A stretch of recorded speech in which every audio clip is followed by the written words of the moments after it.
All right, let's go here. We talked about it. We did. MLB Commissioner Rob Manfred defends the Dodgers spending. It's just that simple.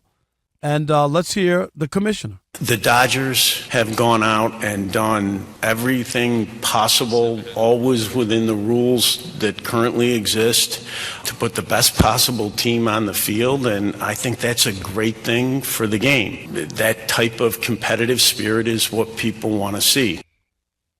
Now, it's a compliment on one hand, but he's saying something bigger. I can read the quote. Can if you want me to get to that point? Yeah, where you're going. Am I right? Let me add context to what you're. Add that, and then I'll because this is more about. This is what you're talking about. Disparity should be, he says. It certainly is at the top of my list of concerns about what's occurring in the sport. When I say I can't be critical of the Dodgers, they're doing what the system allows. If I'm going to be critical of somebody, it's not going to be the Dodgers. It's going to be the system. That is where the real conversation begins right there. But the commissioner, I will say this, is wrong. And in baseball, you have salary caps in the NBA and NFL, and the same teams keep winning. Sounds like you were learning from someone. Okay.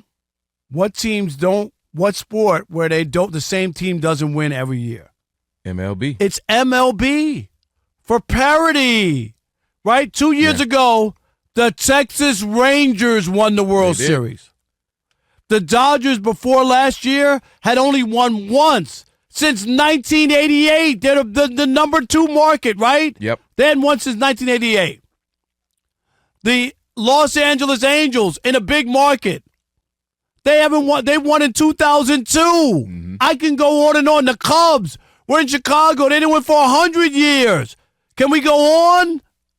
The Yankees at this point have not won since 2009. 2009. Yeah. They don't win every year. I just gave you the numbers.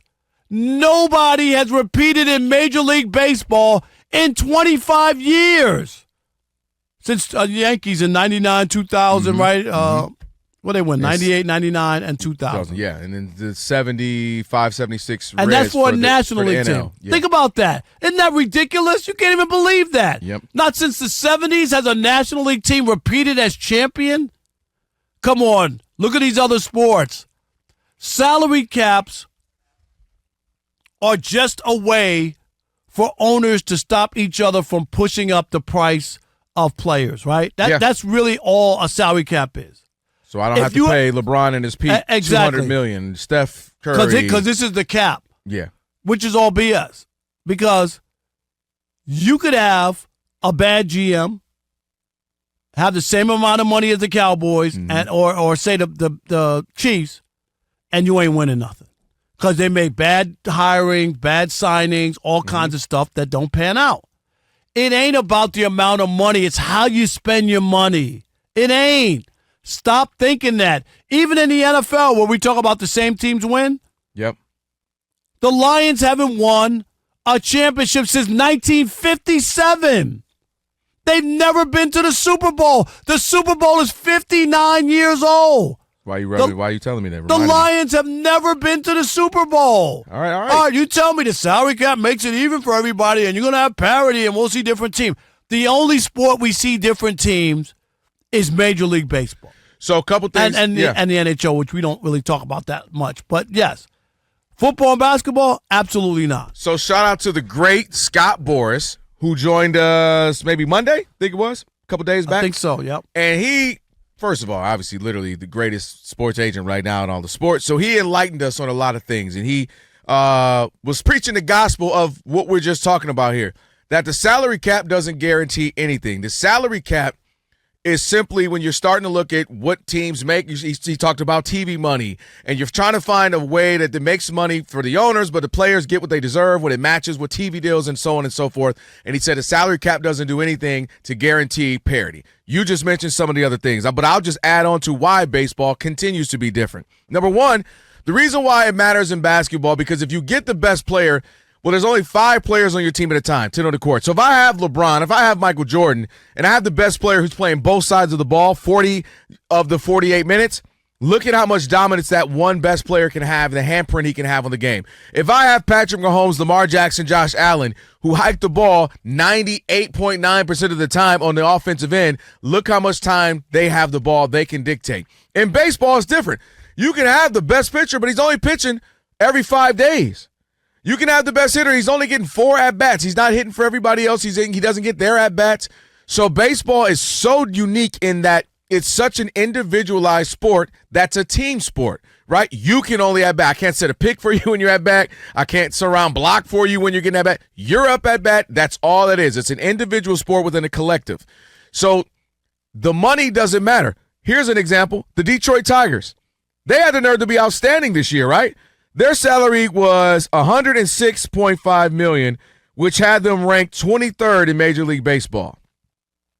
And so they weren't spending any money, and they're expected to spend $1 million less this year. So look how successful they were. They had the nerve to, be competing for a chance to maybe get to the World Series. So baseball is just unique in that you can money ball it, you can big ball it. You can have the Dodgers or the Yankees way and gets you some success. You can have some other teams who have spent less. The Kansas City Royals, they've won a World Series. Tampa Bay Rays for a while were a very competitive team. So it's just a different sport in that regard. Money doesn't guarantee you success. Having a star player singularly doesn't guarantee you success. It is the most unique team sport that we have of all of our major American sports. So Rob Manfred is out there congratulating the Dodgers for taking advantage of the current system. He believes and is kind of poking at, if you want to affect the Dodgers, let's all come together and change the way they get the system and have a salary cap, which I don't see happening, Rob. I do think there'll be complaints. We had the Yankees complaining about the Dodgers, that if the Yankees haven't outspent everybody for the last 50 years, which was interesting to hear them kind of complain about the Dodgers too. But maybe if the Dodgers win 1 or 2 more, because they become the evil empire, then maybe there's more of a conversation to be had. But I don't think it will change. Baseball has enjoyed this fact. And not to the last point, who has the strongest union in all the sports? Major League Baseball.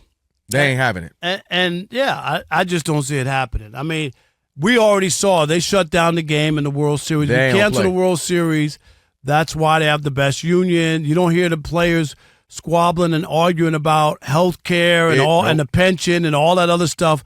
All the stuff that the MLB union does is incredible. It just is, because they're united and they take care of each other. So they have been able to stand up. They have a war chest. The reason that these other leagues don't is that the owners know that most of the guys in the league are living paycheck to paycheck. So you stop the money and they'll come in. If I get you and we're voting on not the new proposal in the CBA, but whether you get paid or not, people are always going to vote for getting paid. Yeah. It's just that they can't live as long. You got your quarterbacks and all, but how many third-string DBs? Most guys, and you notice the average career in the NFL, the average is 3.5 years. That's the average career. So when you see a Tom Brady go 20-some-odd years and Aaron Rodgers be around for 15 or 16, make all this money, that's rare. Those are right. They're in the minority.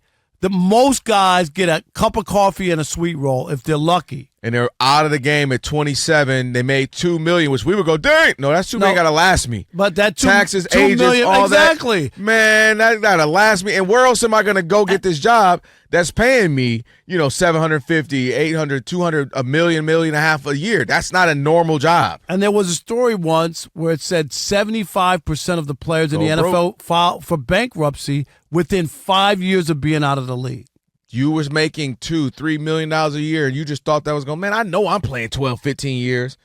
Injuries. You're just not as good as you thought you are. Issues with the team. You end up out the game at 28. Made a career earning $8 million. So the question is real simple. Does baseball need a salary cap in your mind after seeing what the Dodgers did? Or is baseball fine with the parity? We just listed all these teams that haven't won. Like, I couldn't even – the same teams don't win. The Kansas City Royals won a World Series did. in 2015. That was 10 years ago. Kansas City's won. Who else did we say? The Angels. You mentioned the Angels. The Astros, of course, had a run. We got that. But the Yankees Dodgers, haven't the won. Yankees. The Dodgers.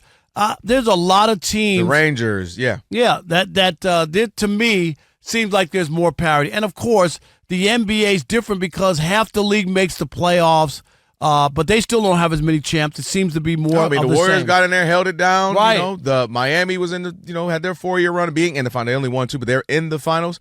The Lakers, they own a third of the NBA finals. The Celtics, before they finally broke through, Yeah. they had gone to the finals a couple times, right? That 2 times at least, and then finally broke through.